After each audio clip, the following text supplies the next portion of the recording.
review of The Richest Man in Babylon.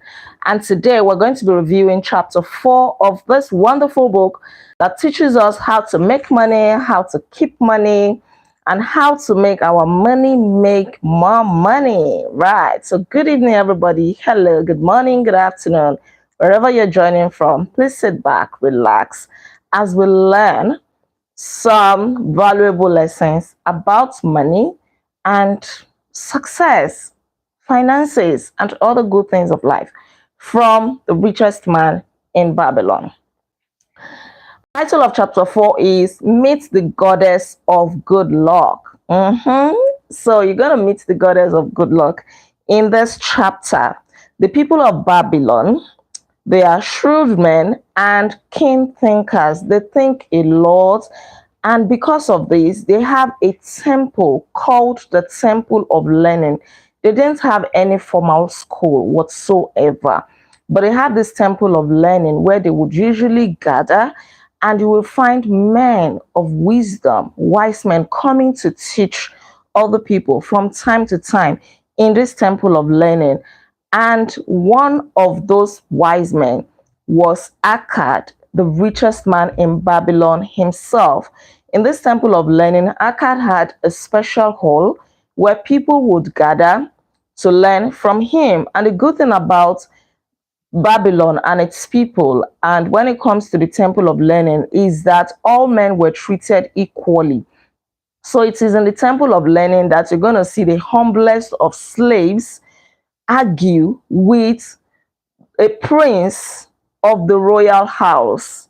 You're going to see a maid argue with a queen, something like that. So they were all treated equally.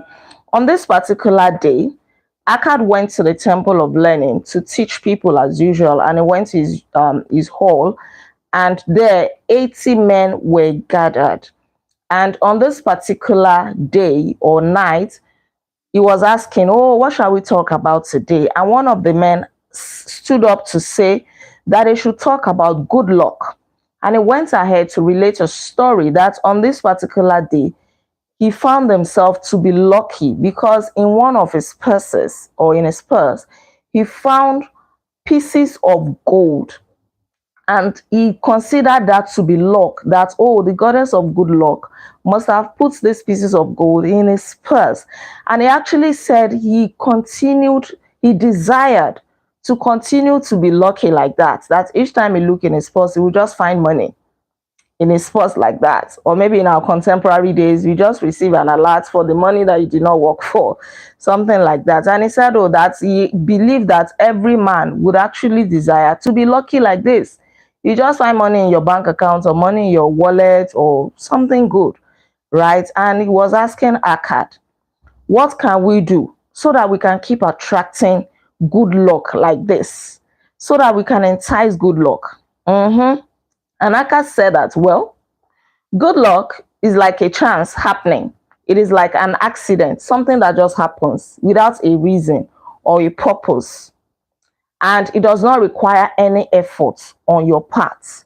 And it was concluded that there was nothing like that, because for you to say that you are lucky in life, if at all you believe in luck, it must be that you have done something. Nothing in life happens by chance or by accident. To every cause, there is an equal and opposite reaction.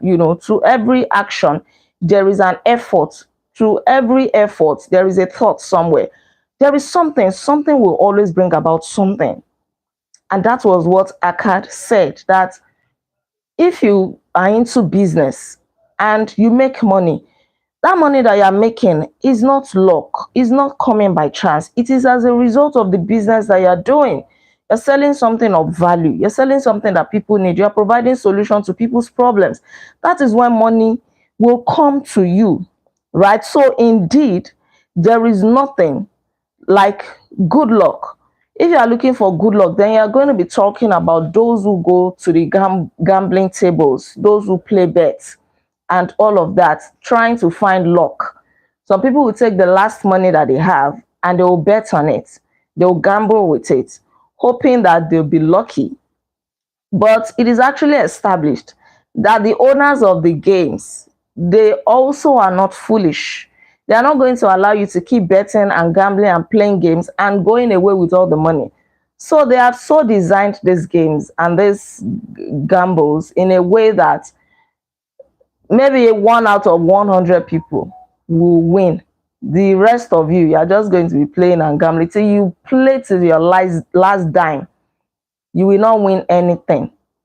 So the owners are also there for profit. So those who expect to find good luck by gambling with their money or betting or playing games, they're only deceiving themselves. The owners have arranged it such that maybe one person will win so that people will not say, oh, nobody is winning here. And then you keep thinking that, oh, maybe it will be your luck till you spend all your time. Now, somebody now raised an important question to say that, okay, we are talking about good luck and how good luck can come to you through the things that you do, right? That can we look at it now? I like to relate to this good luck as blessings, right? Can we look at some of the blessings or opportunities that we miss by not taking action? So this took their debate, their discussion for that night to another angle, because most times we focus on the things that we get, that God blessed me with this thing, I really worked and made this profit, I really did this business and I made this amount of money. Most of the times we look at the things that come to us. Now, can we also consider the opportunities, the blessings that we miss in life, such that if we had gotten those blessings, we would have been so happy, so thankful, but somehow we miss them, lost opportunities, missed opportunities in life. And this was the direction that their argument went that night. And the first person that talked about missed opportunities was a man. And he illustrated how closely he was to good luck and how good luck or blessings can come to somebody, but you narrowly miss it. And he said that when he was a young man many years ago, he had just newly gotten married. And one day his father came to him, asking him, pleading with him to start investing, right? And his father told him that the son of his friend, the son of his father's friend, had seen a portion of land and he considered this land to be good. He was going to use it put it to some good use that will be bringing money, but he did not have enough money to buy this land. So was looking for people to join him, just like people would do today. You want to buy a portion of land or some real estate companies. This is how they started. He was looking for people to join him because he was a salary earner. So he was looking for people to join him so that they will pool money together to buy this portion of land, and then he would divide these lands into small parts and give to them, and each one would put it to good use, right? It was a fantastic investment opportunity. So this young man, his dad told him and said, do enter into this investment with this my friend's son. All that this friend, the son of his friend, is saying is that now that you're a salary earner, all you need to do is that every month as you collect your money, give me 1/10, 10% of your income, and be putting it into this investment. And before we know it, I think there were 12. He needed like 12 people. Yes, he needed them to be 12 in that group to be contributing 10% of their income every month until they are done paying for that land, right? And that was what was needed of him. But this guy said no. He had so many things to do. He had just newly gotten married. He had so many things to use money for. His wife is going to be deprived of some beautiful clothes. He too will not enjoy his life. So he cannot be putting 10% aside. Even his father came to him and said, my son, I don't want you to make the mistake that I made. Because when I was your age, I put away so many opportunities, so many investment opportunities that people will bring to me. I put them away. I did not invest into any. I would say tomorrow, I still have plenty of time, I'll do it. Until now that he is old, he did not do anything. So he really pleaded with him that, my son, I don't want you to make the same mistake. But this guy was stubborn. He said, oh, I still have lots of time, we are not in your age, just like people will say today. They are begging you with investment opportunities. You don't want to see any good in it. You are thinking, oh, I can't do it now. I have so many needs to meet and all of that. His father begged him. He said, I beg of thee, do not delay. Opportunity stands before thee, my son. It is offering a chance that may lead to wealth. His father really begged him. But this guy did not yield. He hesitated, and that was how the opportunities passed. And guess what? This same investment became so profitable. It became very big, right? It became very big, and it started to yield very high returns for those that invested in it. He said that the investment proved to be more profitable than any man had prophesied. But then he missed it. He missed that investment. And so he said, to the building of an estate, there must always be the beginning. You want to be wealthy in life, there is a beginning. It may start with that 1,000 naira that you have. You want to be rich in life, it may start with that $10 that you think will amount to nothing.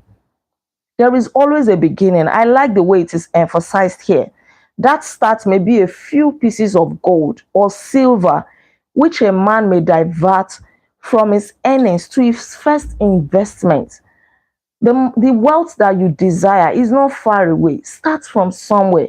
Start with what you have, no matter how little, right? And here, another man also came out to talk about his own missed opportunities. Don't forget now, we are not focusing on the opportunities we have gotten in life. Sometimes we don't think of the opportunities that we missed. Or sometimes we just think about them silently and we suppress the thoughts. You don't want to remember because now it is paining you.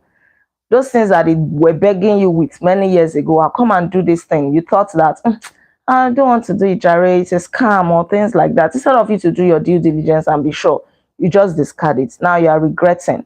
You are pained, right? So you may want to think about it so that you don't miss such opportunities again. There is actually another man that talked about missed opportunities. He said that he was a herder, and on this particular day, he had gone out to look for animals to buy, and he did not find. It was a very difficult one. He didn't find any animals to buy, and as he returned to the city, the gates of the city had been locked. So he and his servants had to sleep outside the gate of the city. And as they were there, waiting for the gates to be opened in the morning, an elderly man approached them. This man came with a large herd of animals. Is it cattle or camel? Yeah. He came with a large herd of animals, and he was begging this herder that, please, I want you to buy my animals, right? I want you to buy them. Yes, they were camels. I want you to buy them, please. And I need the money urgently. My wife is sick. I am from another city. If you buy them, I can quickly run along with the money and my servants to go and treat my wife. And he was ready to sell these camels at a ridiculous price. This man would usually buy animals like camels, horses. Sometimes he'll buy sheep and goats, right? And this elderly man, was willing to sell these animals at ridiculous prices. He was actually begging this herder, please buy them. The only reason why I'm doing this distress sale is because my wife is sick. So they decided to count the animals. In fact, before they even counted, it was really dark.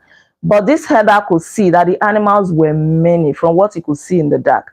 And they eventually counted. All of them came to like 900 animals. And he had a good bargain with this elderly man. He was convinced that this was a good bargain. What was left for him to do was to pay. So he was now saying, I'm not even sure that these animals are complete. It was the farmer, the owner of the animals, that said about 900. So this herder was like, I'm not sure these animals are complete. You know what? Let us wait till tomorrow morning and we'll count them properly. And that is when I would pay. This elderly man begged him again to say, please, you know what? Give me 1/3 of the money. Let me run along and go and treat my wife so that she will not die. And I will leave my most educated and most intelligent servants with you to count the animals in the morning, and then you can pay the balance of the money. Just give me 1/3. This herder was still stubborn to say, no, no, no, no, I won't do that until morning. Then I'll count these animals and pay. You know what? When it was morning and the gates of the city was open and people trooped out, 4 of these people were actually going in search of animals that they also could buy. And they saw this man at the gate and they rushed all his animals. They bought the animals times 3 of the price that this man was willing to sell to this herder. And this was how this guy missed this opportunity. It really pained him that stubbornly, through his own stubbornness, he had hesitated to take advantage of this great opportunity that would have made him very wealthy. And this is how many of us miss out on opportunities. Once you are convinced that you have made a good bargain, you're sure. Somebody here said that his first judgment is usually the right judgment. You too, you know when you make the right judgment, when you are convinced about something, but something within you is still going to make you procrastinate. Somewhere here, it is talked. They talked about procrastinator. There was a Syrian. He was talking about procrastination and how a merchant was a procrastinator. He accepts not opportunities when she comes. That is a procrastinator. He waits. He says, I have much business right now. Bye bye. I will talk to you later. But opportunity does not wait for a slow person. Opportunity does not wait for somebody who delays in taking action. It moves over to the next available person. That is opportunity for you. That is good luck if you believe in luck. That is blessing. It moves to the next available person. Sometimes it may hang around for a while. To some people, you need 1 hour to make a decision. To some, you need 1 day. Sometimes you need 10 days. Sometimes you need 1 year. It may hang around you like that, depending on what you want to key into. But once you don't take advantage of it, it goes. It doesn't stay. It has no bed. Opportunities have no room anywhere to lodge. It is hovering around, waiting for whoever is going to grab it. And it makes the person rich. Some rich people today, I wish they could tell you their stories. They only tapped into opportunities. And what will people say? Oh, he was so lucky. Nobody is lucky. I don't believe in luck. I don't know, maybe you believe in luck. I believe that everything that we amount to in life is as a result of an effort, an intentional effort, actions that we take. So don't miss out on opportunities just because you are just stubborn. All right, the wisdom of making a payment immediately when we are convinced that our bargain is wise. You want to buy something, you have already bargained. Do it, right? The spirit of procrastination is within all men. We desire riches. How often when opportunity does appear before us, that spirit of procrastination from within does urge various delays in our acceptance. We begin to rationalize, we begin to analyze until we are paralyzed. And then we don't take the opportunity, right? So we become our own enemies. We think that it is village people. We think that God does not like us. We think that our prayers are not being answered. That is why you need a discerning spirit. Pray in your heart, God, should I go after this? But as much as possible, you need to be decisive. That is one of the habits of highly successful people. The ability to take action almost immediately. Sometimes we go through needless delays, or because the opportunities appear so easy, so simple. We want something that is complex. If it is not complex, if it is not stressful, sometimes we don't believe that it is the right thing. I don't know, maybe it is how some of us have been programmed. So you need to break loose from this, your enemy. It is an enemy to success, procrastination, delay. It is not difficult to conquer it. You just have to understand it. When you are convinced, go after it. If you need to seek counsel, talk to 1 or 2 people that can lead you in the right direction. But stop telling people, I'll think about it. I will sleep over it. I will get back to you. It is not everything you get back to. Sometimes you pay immediately. Sometimes you make commitments to secure it. So stop allowing good things to slip off your hand just because you want to delay. Akkad said that during my long life, I have watched generation following generation marching forward along those avenues of trade, science, and learning that lead to success in life. Opportunities came to all these men. Some grasped theirs and moved steadily to the gratification of their deepest desires. But the majority of people hesitated, they faltered and fell behind. Right. So there must be an effort on your own part. He has learnt that to attract good luck or blessing to yourself, it is necessary to take advantage of opportunities. It is not everything that is a scam. If you like it, quickly do your research, do your finance. People are telling you about real estate. Come and buy land in this area. Saying, oh, it is waterlogged area. I was listening to a voice note this morning, and the speaker was talking about Banana Island in Lagos. Banana Island is a waterlogged area. Most lands on the island in Lagos, Nigeria, they are waterlogged area. Go to Victoria Land, go to Lekki. They are waterlogged area. But you cannot buy lands or build houses in Banana Island. Now, you'll be talking of billions of naira. There were people that were begged with those lands many years ago. So who would build house in water? Who would have known? That is why you need a discerning spirit. God, what are you saying? Should I key into this? If you have the Spirit of God, the Spirit of God will lead you aright. You cannot judge everything with this, your sense. Your sense may fail you. Banana Island, if you, I'm sure you know what I'm talking about if you're familiar with Lagos, Nigeria, right? Billions, that's what you'll be talking about, to own a property in Banana Island. Let's even leave Banana Island. There are so many parts of Lekki. Once it rains, people are living inside water. They are driving in water.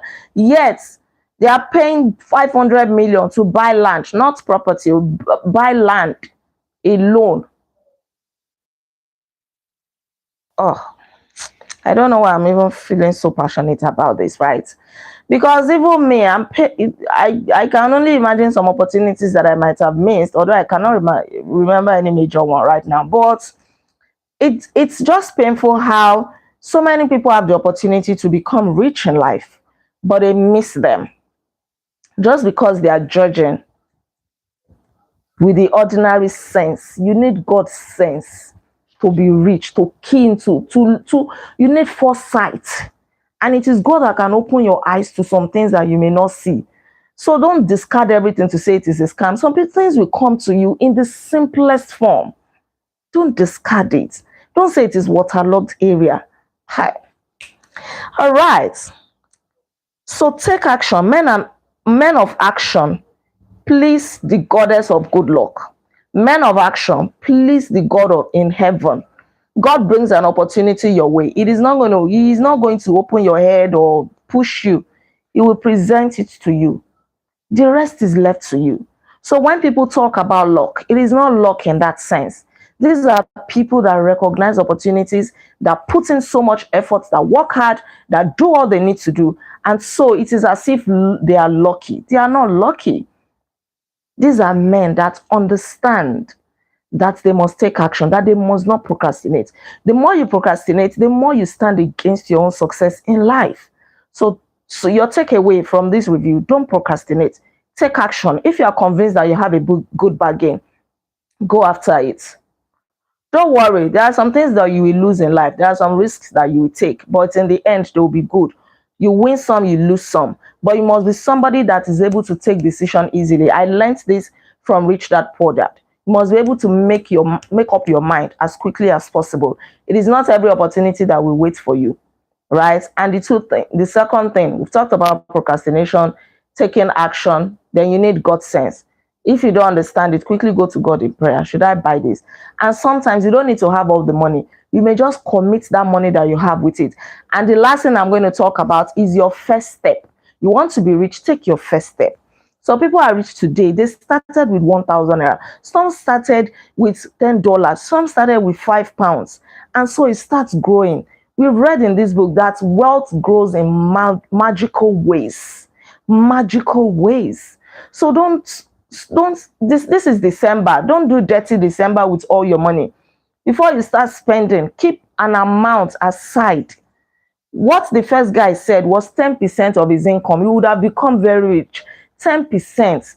He would have just keyed into that investment, be dropping 10% every month. But he missed it, right?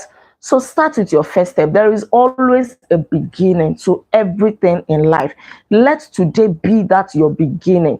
That money that you think is too small will bring you immense wealth if you put it to good use. Thank you so much. We've come to the end of this review. Right. I really want to see you succeed. I want to see you prosper. And please don't hesitate to give me progress reports, to give me feedback on how it is going. Because even as I am teaching you, I'm also taking steps. I'm making my own moves. I am learning a lot from this. Thank you so much for joining me. Please don't forget to like this video, share your comments with me, and please subscribe to this channel in case you are yet to subscribe. I remain Olaide Agbaje, also known as First Lady, and on this channel, I inspire you to live intentionally. I'm going to come your way again tomorrow by God's grace, and we'll review chapter 5, which is titled The 5 Laws of God. You don't want to miss it. Until then, be intentional. Bye.